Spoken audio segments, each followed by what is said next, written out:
¿Qué pasaría si te dijera que el mayor fracaso militar de Julio César fue en realidad el éxito más brillante de su carrera? En el año 54 a.C., César regresó de una isla misteriosa llamada Britania sin conquistar ni un solo territorio permanente. Sin embargo, Roma le otorgó 20 días de celebraciones triunfales, la mayor honra jamás concedida a un general. Durante 2000 años, los historiadores han llamado a esto un fracaso. Pero la evidencia arqueológica cuenta una historia completamente diferente, una historia de engaño, propaganda y genialidad política que cambió el curso de dos imperios. ¿Por qué Roma celebró durante 20 días consecutivos una expedición que no conquistó nada? Esta es la pregunta que ha obsesionado a los historiadores durante siglos. En el año 55 a.C., Julio César cruzó el Canal de la Mancha con 2 legiones. Desembarcó en las playas de Kent, luchó algunas escaramuzas menores y regresó a la Galia antes del invierno. No estableció colonias, no dejó guarniciones, no anexó territorios. Por cualquier estándar militar romano, esto era un fracaso. Sin embargo, cuando los informes de César llegaron al Senado, algo extraordinario sucedió. Los senadores no solo aprobaron las celebraciones, sino que las extendieron más allá de cualquier precedente histórico. Incluso las victorias de Pompeyo en Oriente, que habían agregado vastos territorios al imperio, habían recibido menos días de celebración. ¿Qué sabía César que sus contemporáneos no entendían? ¿Qué había logrado realmente en aquellas costas neblinosas que justificara semejante honor? La respuesta está en entender que César no era solo un general brillante, sino un maestro de la comunicación política. En una época donde las noticias viajaban lentamente y los relatos se basaban en testimonios únicos, quien controlaba la narrativa, controlaba la percepción de la realidad. César había descubierto algo revolucionario, que en política la percepción de una victoria podía ser más valiosa que la victoria misma. Los documentos de la época revelan pistas fascinantes. Cicerón, en una carta a su hermano Quinto, menciona con sarcasmo que César había encontrado más perlas de las que esperaba, pero no del tipo que creía. Suetonio sugiere que las verdaderas motivaciones de César eran mucho más complejas de lo que admitía públicamente. Y Casio Dion, escribiendo siglos después, describe la expedición con un tono que sugiere que había más en la historia de lo que César había revelado. Pero quizás el indicio más revelador está en lo que César no escribió. Sus comentarios sobre la guerra de las Galias, normalmente detallados hasta el punto de incluir conversaciones específicas, se vuelven extrañamente vagos cuando describe ciertos aspectos de sus expediciones británicas. Como si hubiera información que prefería mantener en secreto, incluso en su propia versión de los eventos. Para entender la verdadera magnitud de lo que César logró, debemos comprender cómo veían los romanos a Britania en el siglo I a.C. No era simplemente otra provincia por conquistar, sino algo completamente diferente. El límite físico del mundo habitado, el punto donde la tierra conocida se encontraba con el océano infinito que rodeaba toda la creación. Los geógrafos griegos habían teorizado sobre la existencia de Britania durante siglos. Piteas de Masalia había afirmado haberla visitado en el siglo IV a.C., pero muchos eruditos romanos consideraban estos relatos como fantasías. El problema era que los océanos, para la mentalidad mediterránea, representaban el caos primordial, las aguas que los dioses habían separado de la tierra habitable durante la creación del mundo. Britania era conocida como una gran fuente de estaño, y se rumoreaba que César buscaba perlas de calidad excepcional. Pero la verdadera motivación de César era mucho más sofisticada. En 55 a.C., César se encontraba en una posición política delicada. Sus conquistas en la Galia habían alarmado a muchos en el Senado que temían su creciente poder e influencia. Sus enemigos políticos, liderados por Catón, argumentaban que César había excedido sus poderes legales. Una expedición a Britania ofrecía múltiples ventajas políticas. Demostraría que César no estaba satisfecho con sus conquistas existentes, sino que continuaba sirviendo los intereses de Roma, expandiendo las fronteras del imperio hacia territorios previamente inimaginables. El drama y la novedad de tal expedición captarían la imaginación popular de manera que las victorias convencionales en la Galia no podían hacer. Más importante aún, una expedición británica exitosa colocaría a César en una categoría histórica completamente diferente. No sería simplemente otro conquistador exitoso, sino el primer romano que había extendido el poder de Roma más allá de los límites tradicionales del mundo conocido. Esto le daría un estatus mítico que ninguna cantidad de territorios galos conquistados podría igualar. Entre todas las cosas misteriosas sobre Britania, ninguna inquietaba más a Roma que los druidas. Se rumoreaba que mantenían rituales de sacrificio humano y ejercían autoridad política directa sobre reyes y guerreros. Para César, Britania representaba la fuente de este poder druídico que había alimentado la resistencia celta en la Galia. Conquistar Britania significaría no solo derrotar guerreros celtas, sino desmantelar un sistema religioso que había mantenido la cohesión cultural celta durante siglos. El 26 de agosto del año 55 a.C., mientras la madrugada apenas comenzaba a iluminar las costas del Canal de la Mancha, Julio César cometió lo que parecía ser el error más básico de su carrera militar. Había navegado toda la noche desde Portus Itius, con 2 legiones romanas, aproximadamente 10.000 soldados. Pero cuando divisó las costas británicas al amanecer, lo que vio debería haber bastado para que cualquier comandante experimentado ordenara una retirada inmediata. Los acantilados blancos de Dover se alzaban como murallas naturales sobre el mar, coronados por miles de guerreros celtas que habían tenido toda la noche para prepararse. Las lanzas brillaban como un bosque de metal bajo los primeros rayos del sol. Los escudos pintados formaban un mosaico de colores de guerra, y desde las alturas, los gritos de desafío de los británicos resonaban como truenos sobre las aguas. César había sido mal aconsejado sobre el lugar de desembarco. Las playas bajo los acantilados de Dover no eran apropiadas para una invasión anfibia. Cualquier general competente habría reconocido la situación como imposible. Los británicos tenían todas las ventajas: altura, preparación, conocimiento del terreno y la capacidad de lanzar proyectiles sobre soldados romanos que tendrían que luchar cuesta arriba desde barcas inestables. Sin embargo, César navegó hacia el este durante varias horas, manteniendo su flota visible desde la costa, permitiendo que los británicos lo siguieran por tierra mientras él buscaba un lugar de desembarco más favorable. Esta maniobra revela una comprensión sofisticada tanto de la psicología militar como de las realidades políticas de su situación. No podía permitirse ni una derrota humillante ni una victoria tan costosa que debilitara gravemente sus fuerzas. El lugar donde César finalmente desembarcó, probablemente cerca de Deal o Walmer, revelaría traiciones naturales que ningún general mediterráneo habría podido anticipar. Los soldados romanos se encontraron luchando no solo contra guerreros británicos, sino contra corrientes marinas desconocidas. Los carros de guerra celtas podían moverse rápidamente por la playa, mientras que los legionarios romanos se hundían en arena mojada y luchaban por mantener el equilibrio.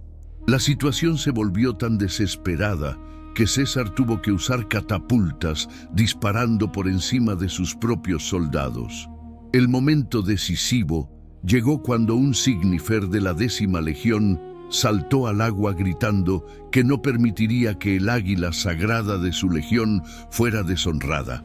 Este acto individual de valor inspiró a los romanos a establecer una cabeza de playa precaria. Pero los problemas apenas comenzaban. Las mareas del canal afectaron las naves de transporte.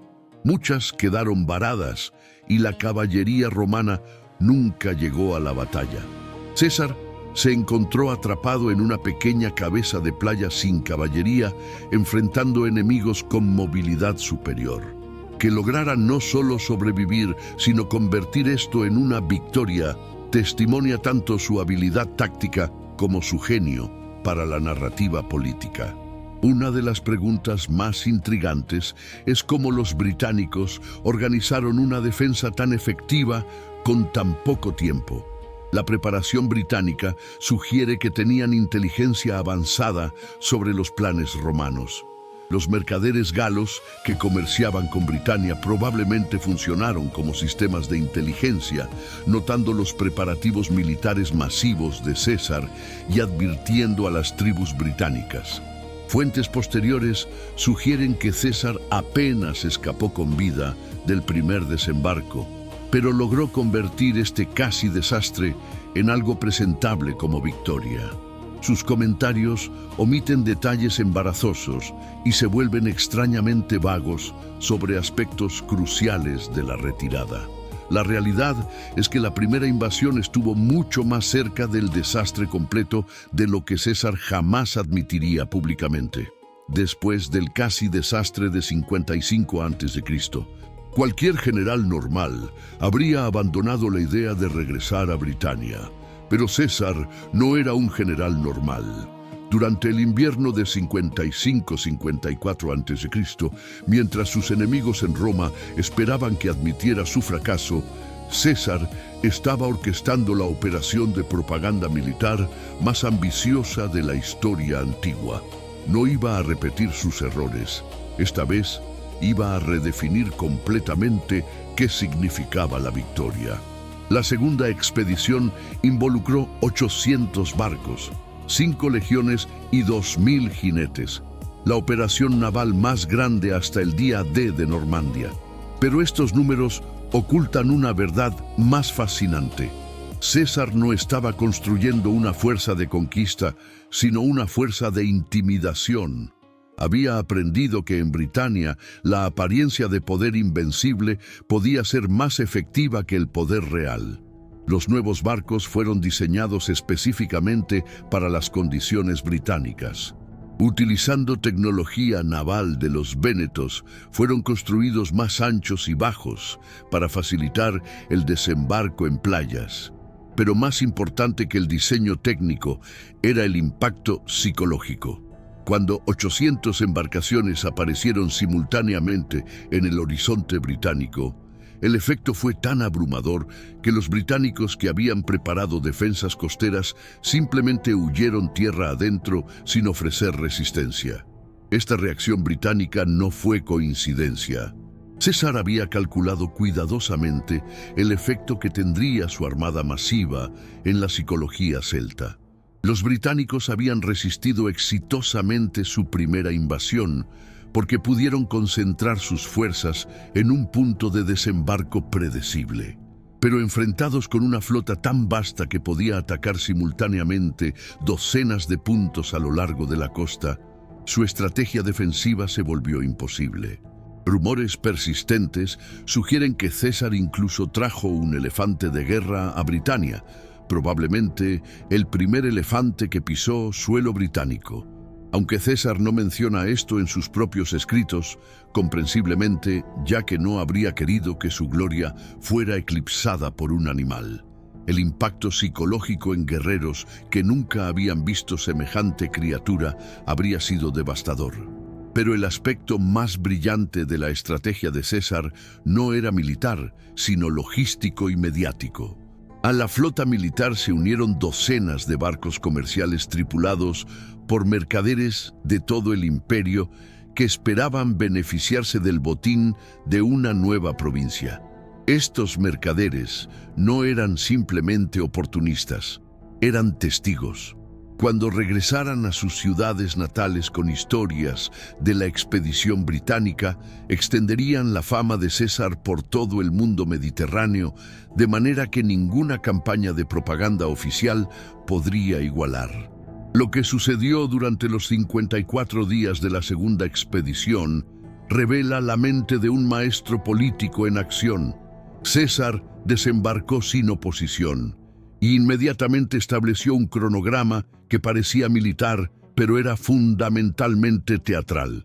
Cada movimiento estaba calculado no solo para lograr objetivos tácticos, sino para crear una narrativa que resonaría en Roma meses después.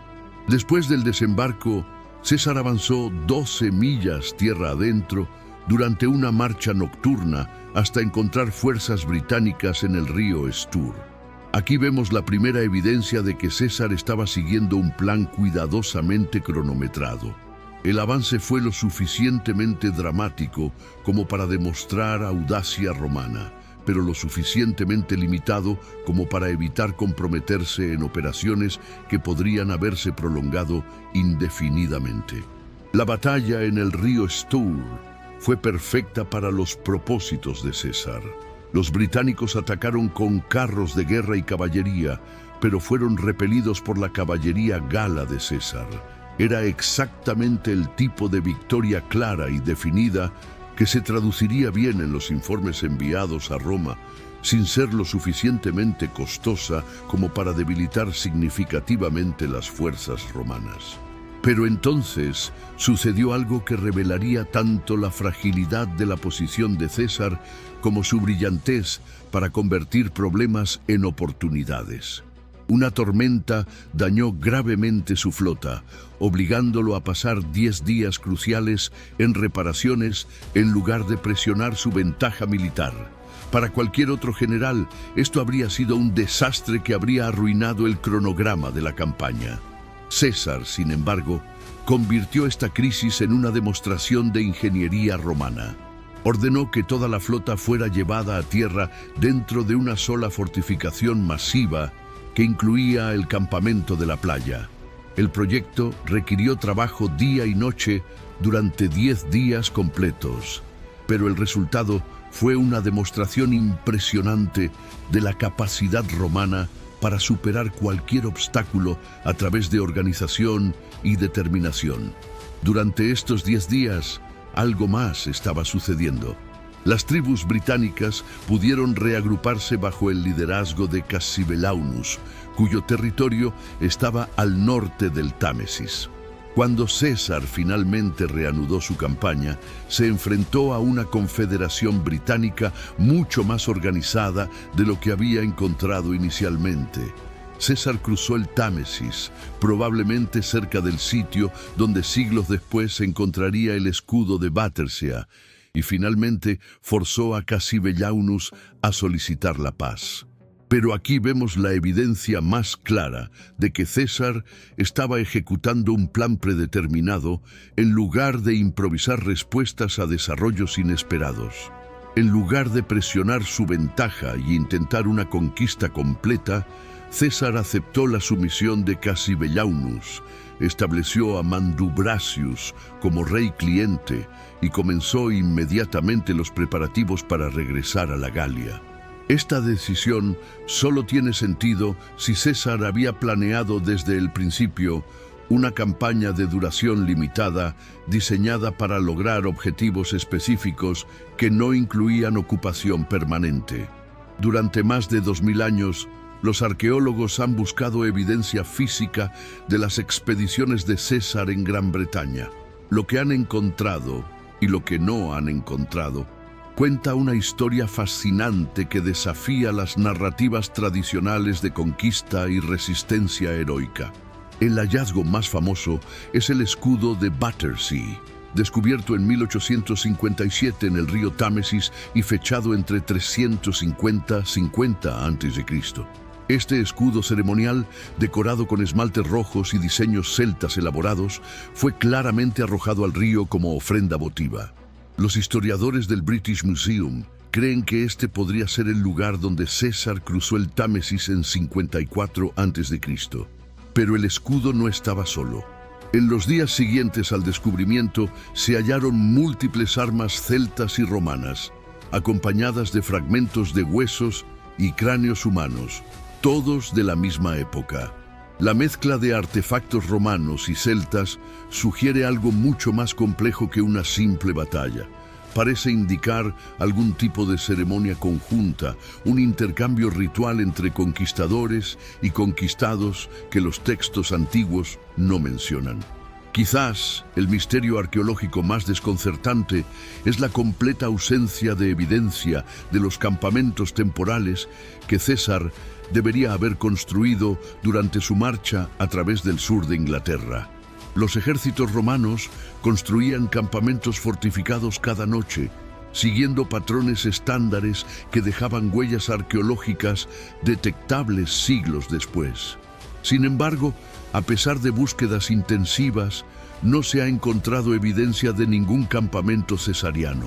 Esta ausencia es tan notable que algunos arqueólogos han propuesto teorías alternativas.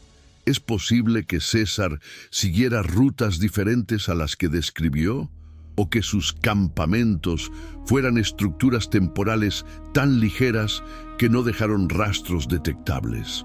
Otra posibilidad más intrigante es que César exagerara deliberadamente la extensión de su penetración en territorio británico, describiendo marchas que nunca ocurrieron completamente como las relató.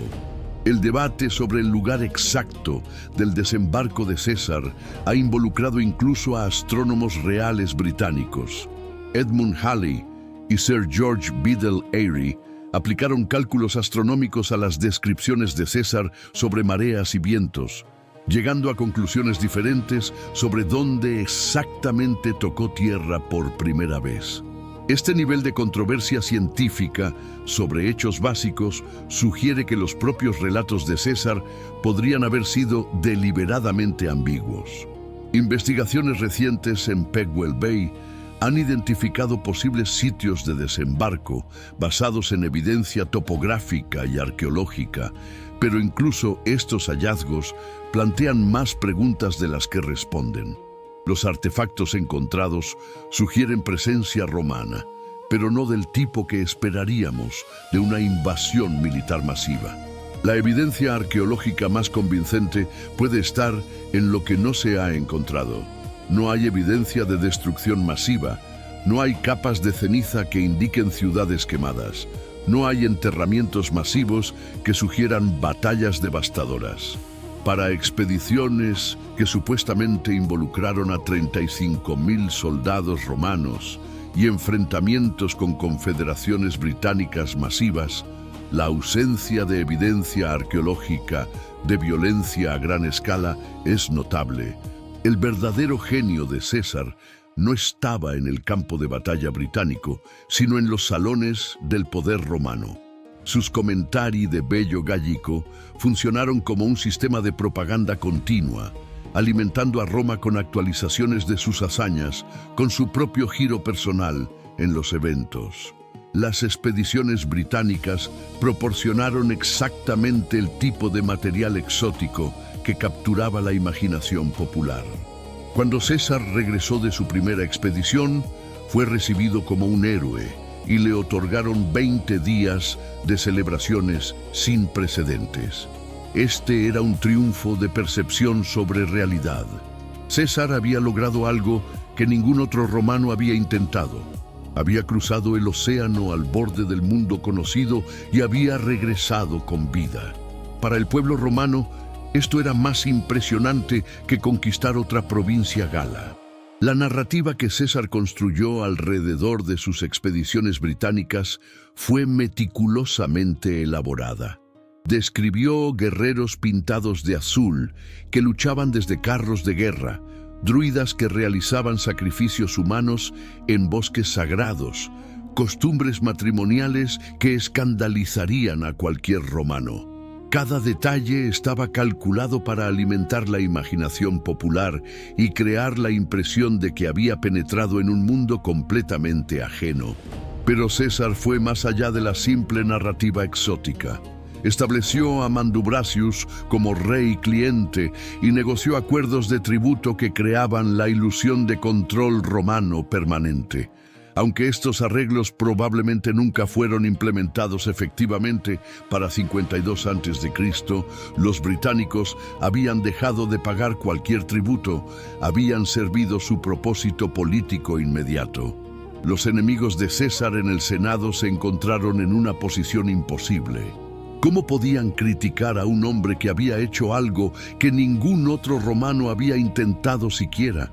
Incluso Catón, normalmente el crítico más feroz de César, parecía desconcertado sobre cómo responder a las expediciones británicas. Atacar las expediciones habría significado menospreciar un logro que había capturado la imaginación de todo el pueblo romano. Como nota el historiador Adrian Goldsworthy, las expediciones a Britania fueron tremendos golpes de propaganda, el tipo de hazañas que hacían que los romanos en casa se quedaran boquiabiertos de asombro. En una era donde la gloria militar se traducía directamente en capital político, la audacia de César al aventurarse más allá del mundo conocido fortaleció su posición contra los oponentes conservadores. El libro de César se convirtió en el primer bestseller de la historia, manteniendo a Roma actualizada sobre sus aventuras.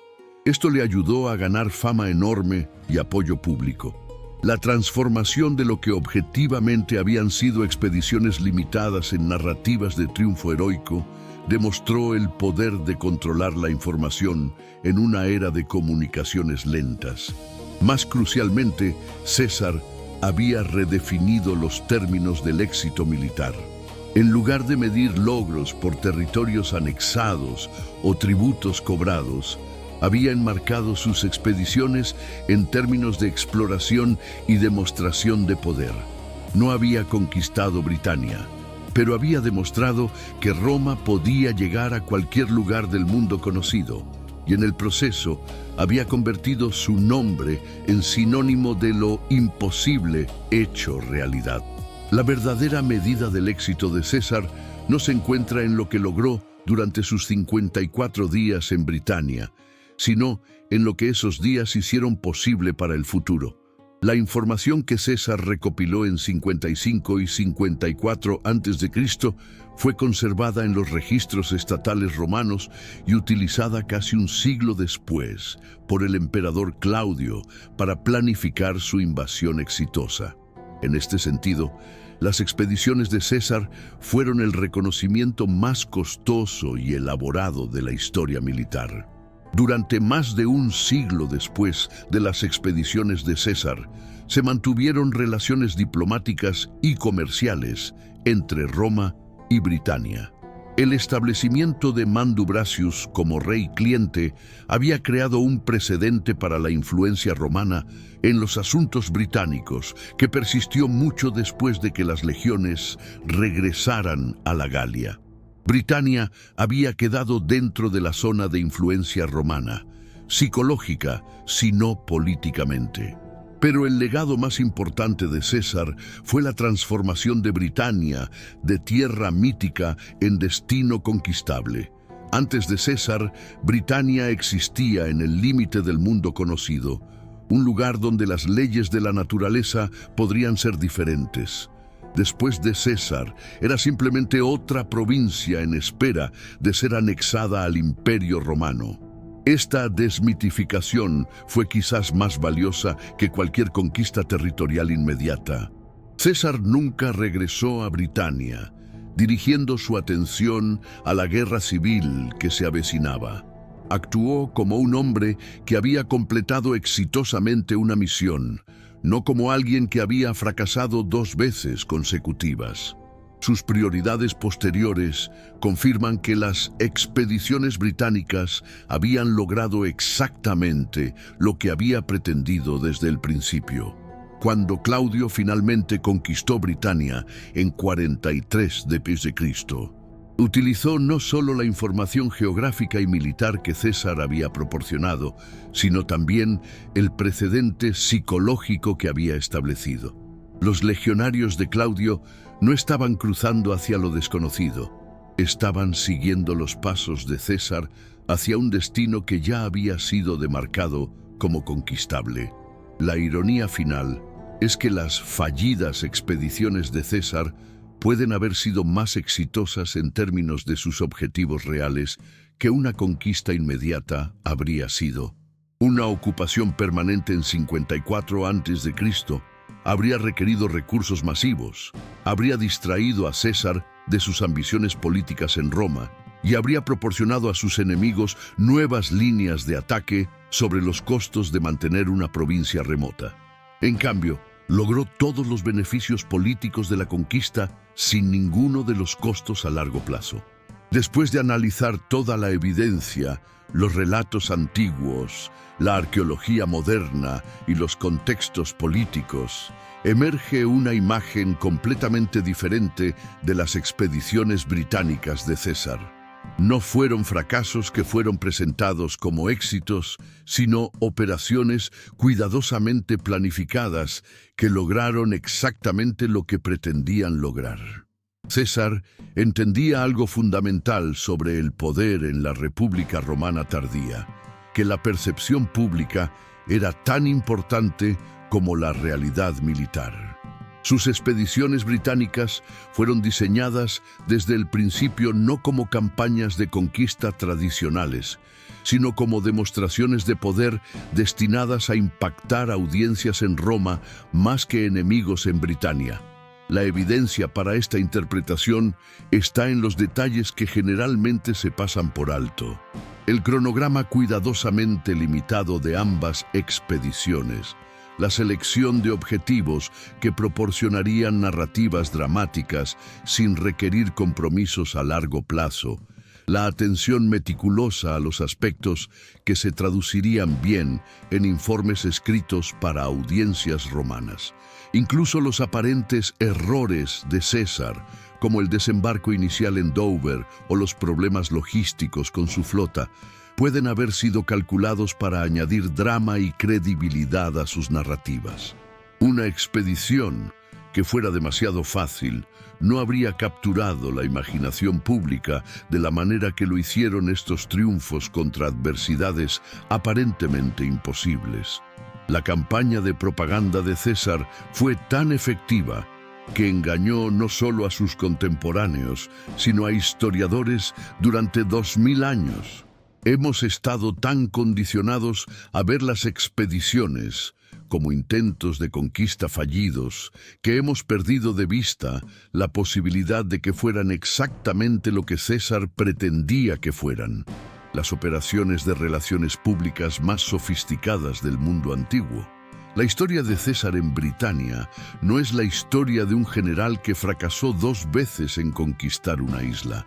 Es la historia de un político brillante que inventó una forma completamente nueva de guerra, la guerra de percepciones. En 54 días, César logró más para su carrera política que muchos generales lograban en décadas de campañas exitosas. Las expediciones británicas de César marcaron un punto de inflexión en la historia militar romana. Por primera vez, un comandante romano había demostrado que el valor propagandístico de una operación podía ser más importante que sus resultados tácticos inmediatos. Esta lección no se perdió en futuros líderes romanos y podemos ver ecos de las tácticas de César en las campañas posteriores de Augusto, Trajano y otros. César había demostrado que quien controlaba la narrativa, controlaba la definición de victoria. No necesitaba conquistar territorios para ser visto como un conquistador. No necesitaba anexar provincias para expandir el poder romano. Necesitaba simplemente demostrar que Roma podía llegar a cualquier lugar y que él era el hombre capaz de llevarla allí. El verdadero legado de los 54 días de César en Britania no se encuentra en los mapas del Imperio Romano, sino en la evolución de la política romana. Había demostrado que en una república donde la opinión pública determinaba carreras políticas, un general inteligente podía lograr más con una expedición bien publicitada que con una docena de conquistas convencionales. Cuando cruzó el Rubicón años después y precipitó la guerra civil que destruiría la república, César ya había perfeccionado las habilidades de manipulación de percepciones que había desarrollado durante sus expediciones británicas. La misma audacia calculada, la misma atención a los aspectos dramáticos, el mismo genio para presentar acciones controvertidas como servicios heroicos a Roma. En el final, César no conquistó Britania porque no necesitaba conquistar Britania. Ya había conquistado algo mucho más valioso, la imaginación del pueblo romano, y esa conquista, lograda en solo 54 días de campaña cuidadosamente orquestada, duraría mucho más que cualquier provincia que podría haber anexado por la fuerza. La pregunta ya no es por qué César fracasó en conquistar Britania. La pregunta es por qué tardamos 2000 años en reconocer el éxito más brillante de su carrera.